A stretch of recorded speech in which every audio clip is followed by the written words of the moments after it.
guys, my name's Anston. I'm from Cupcake Heights. In today's tutorial video, I'll show you how to make a creme brulee. Now, personally, myself and my friends and my partner, we all prefer a nice creme brulee compared to a bowl of ice cream or custard. I think the bird agreed too. And I'm not going to show you how to get a nice crust on the top. That's with your sugar and putting it onto a grill or using a blowtorch. You can just serve it just the custard as itself. You can put a nice crust on the top, serve it with a nice crumble, or even do a praline. So let's begin. To start off, we're going to put our caster sugar with our egg yolks, and we're going to beat it in. You can beat it by hand, you can use an electric mixer, and beat it for around 1.5 to 2 minutes till your egg mixture has tripled in volume, is pale and fluffy. So guys, our next step would be, while you're waiting for egg mixture to double or triple in volume, is to get your milk, your cream and your vanilla into it, into the pot, and start mixing it on low to medium heat. Now, I'm using a vanilla paste here, so it's out of a vanilla bean. But if you're using the whole vanilla bean, just put the pod and everything in here. You can take it off while you put it through a sieve. Now, I'm going to give it a quick mix here. Just going to break up any milk because I took it off the fridge. Now, give it a nice mix around, and once you do that, let it sit on low to medium heat. Keep an eye out throughout the whole time, and once you see bubbles slowly forming around your pot, take it off the heat and let it cool for around 10 minutes. Guys, my egg mixture has been done. My milk has cooled down for around 10 minutes because you don't want it to be too hot that it actually starts curdling your egg mixture. So I'm going to put this on my mix for around on probably a speed of around 2 to 4 on my KitchenAid, so it could be low, probably a medium speed. And I'm going to then start adding my milk really slowly.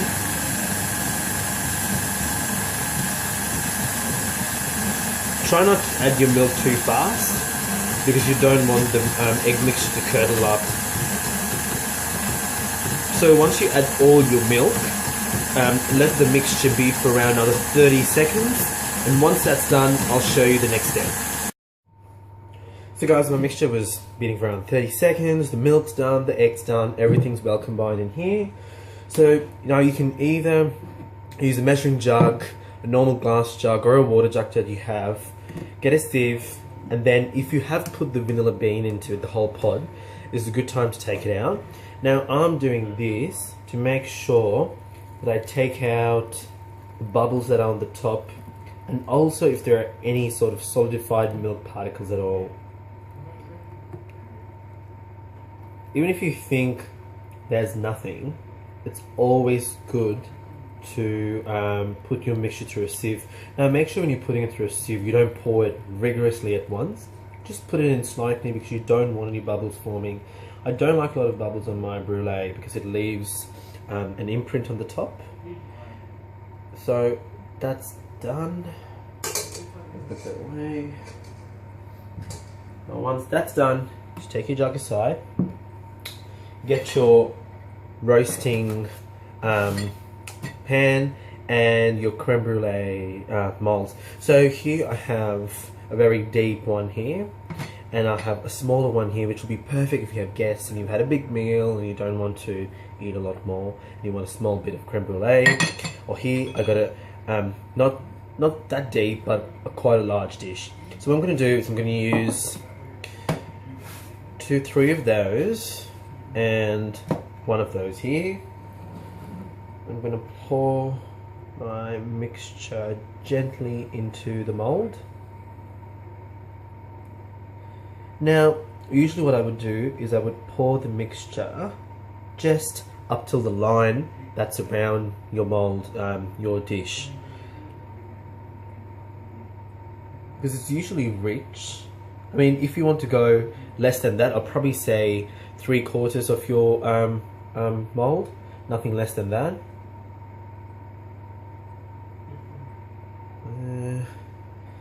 And And then this one's for another lucky person. I think it's pretty much the same size, and it's actually not that different. Probably have enough for another small one, I would say. Now this would be enough, if you go 3/4, this would be enough for around 5 people. Yeah, a mixture. Oh, that's perfect. There you go. Now, once this is done, we'll be putting our boiling water, which you would have boiled well in advance, into this up to around 1.5 centimeters from the top. I mean, from the bottom, sorry. Let me get my boiling water.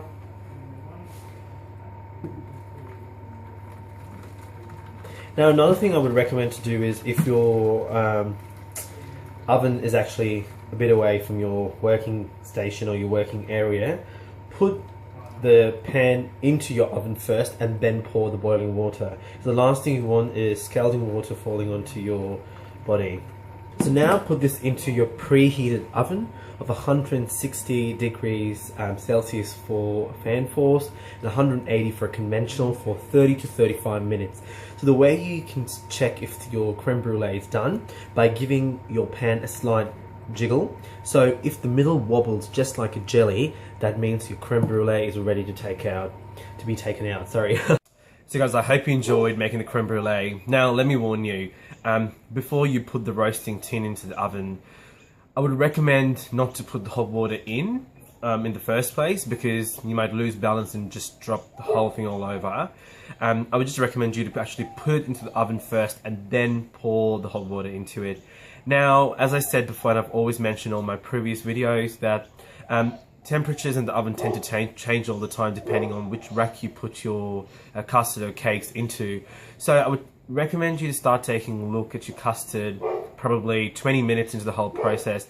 Now, if your custards have a slight wobble to it, like probably, let's say, a semi-set jelly, take it out, because once you take your custard out, it still keeps on cooking, because you don't want to have an overcooked custard or a custard that tastes like egg.